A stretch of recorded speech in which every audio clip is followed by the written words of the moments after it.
అందరికీ నమస్కారం. Welcome to ప్రజాక్షేత్రం.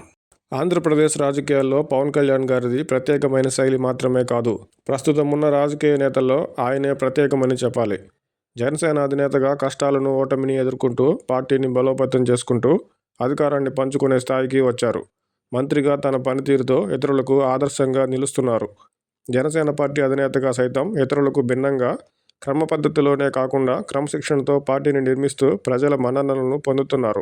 అధికార పార్టీ నాయకులు ఏం చేసినా చెల్లుబాటు అవుతుందనే విపరీత ధోరణులు కనిపిస్తున్న రాజకీయాల్లో పవన్ కళ్యాణ్ గారు మాత్రం జనసేన నాయకులపై ఆరోపణలు వచ్చిన వెంటనే వారిని పార్టీకి దూరం పెడుతున్నారు. అంతర్గత విచారణతో పాటు న్యాయ విచారణను ఎదుర్కోవాల్సిందేనని స్పష్టం చేస్తున్నారు.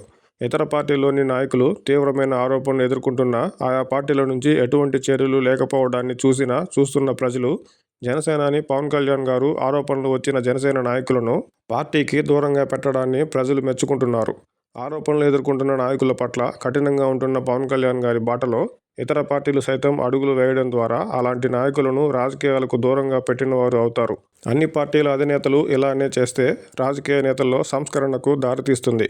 ఆరోపణలు ఎదుర్కొంటున్న నాయకుల పట్ల పవన్ కళ్యాణ్ గారు వ్యవహరిస్తున్న తీరు ఇతర పార్టీల అధినేతలపై ఖచ్చితంగా ఒత్తిడి కలిగించే అవకాశం మాత్రం ఉంది.